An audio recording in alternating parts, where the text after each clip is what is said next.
The studio lights shimmered across the stage, the audience buzzing with excitement. "We've got the Queen of Country herself, Reba McEntire!" Joy Behar announced with that signature grin, her voice bouncing through the air. Reba smiled politely, crossing one leg over the other, calm and collected in her denim jacket and charm. The talk started light. Her new tour, her love for her fans, a few jokes about Nashville life. The crowd laughed easily.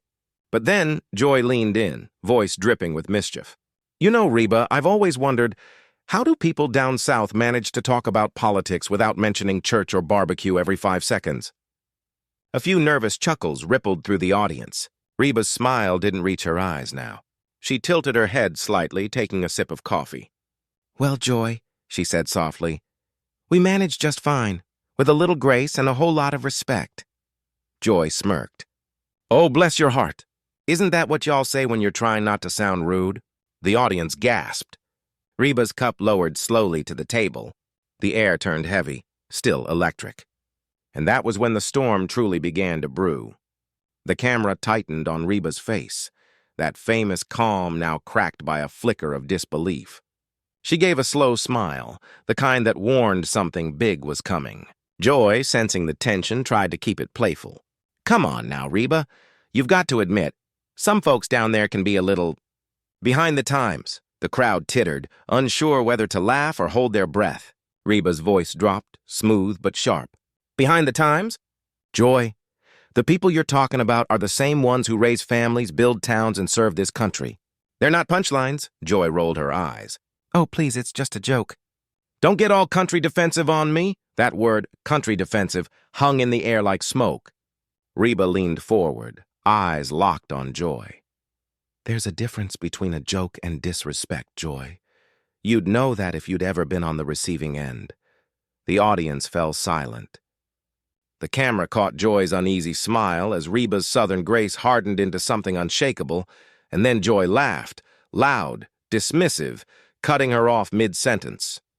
The sound echoed across the set. Reba's fingers tapped the table once, twice, then stopped. Something was about to break. The tension had grown so thick you could almost feel the lights hum louder. Joy Behar leaned back, arms crossed, trying to look amused. But Reba wasn't smiling anymore. Her voice steadied, quiet, powerful. "You know, Joy," she began, "I've spent my whole life representing people who don't get much say in rooms like this. Folks who work sunup to sundown, who pray before supper, who teach their kids respect, even when the world laughs at them for it." The audience broke into applause. A few people stood. Joy's smirk faltered, but she forced out a laugh anyway. "Oh, Reba, relax. Nobody's laughing at you." Reba turned toward her, her tone still calm but full of steel. "You're not laughing with us either." Joy shrugged, mocking Reba's accent under her breath. "Well, bless your heart, honey. That did it." Reba's chair scraped against the studio floor as she stood, the sound sharp as a gunshot. The hosts froze, mouths open. "You know what, Joy?" Reba said, voice trembling, not with fear but fire. "I don't need to sit here and listen to this anymore." The audience gasped as Reba pushed back her mic. The storm had arrived. The sound of Reba's chair echoed like thunder as she stood tall, eyes blazing beneath the hot studio lights. Joy tried to laugh it off. "Oh, come on, don't be so sensitive." But the words only fanned the flames. Reba looked down the table, then out at the crowd. Her voice trembled just enough to show how real this moment was. "I've spent decades being proud of where I come from," she said, hand pressed to her chest. "And I'll never apologize for loving the South, for loving my people." A few in the audience began clapping. Others just stared, stunned, their phones already out recording. The co-hosts shifted in their seats, whispering frantically to producers off camera. Joy tried again, her tone half joking, half nervous. "Reba, it's just daytime TV, not Congress." Reba shook her head slowly. "No, Joy, it's worse. 'Cause this is where folks think they can say anything and call it comedy." She turned, unplugged her mic, and walked off set. The crowd erupted. Gasps, cheers, confusion. Joy forced a smile at the camera. "Well, looks like we'll be taking a quick break." But as the show cut to commercial, Reba's voice was faintly caught on a backstage mic. This is exactly why people don't trust shows like this anymore. The screen faded to black. By sunrise the next morning, every headline screamed the same words. Reba walks off live TV after Joy Behar insults the South. Cable networks looped the clip nonstop.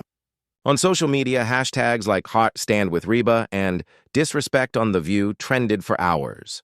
Commentators split instantly, half defending Reba's stand for dignity, half calling her too emotional. On Good Morning America, one panelist said, "That wasn't about a joke. That was about culture, pride, and the line between humor and contempt." Across talk radio, Southern callers poured in, proud, angry, fired up. One voice cracked through the static.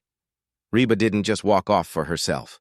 She walked off for all of us who've been talked down to. Meanwhile, The View scrambled. Producers cut the clip from replays. Joy stayed silent online, but her co-hosts looked uneasy on air. Then, breaking news, The View announced a special episode where Joy Behar would address Reba's walk-off directly.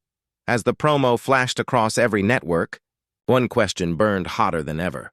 Would Reba return to face Joy again? Or had that door slammed shut for good?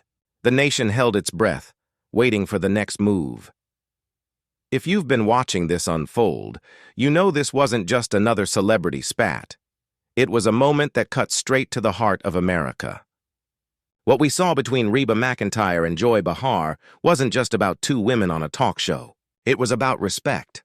It was about where we come from, what we stand for, and how easily our voices can be dismissed in the name of entertainment.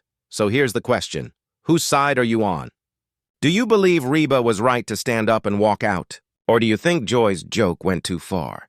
We want to hear your take, right here, in the comments below. Let your voice be heard, because moments like this define more than headlines. They define our culture. If you felt that spark, that sense of pride when Reba stood her ground, then hit that like button right now. It tells the world that grace, dignity, and self-respect still matter. And if you want to see where this story goes next, whether Reba will respond or whether Joy will back down, make sure to subscribe and turn on notifications, because this isn't over. This is just the beginning of a conversation America's been avoiding for far too long. Stay tuned. The next chapter could change everything.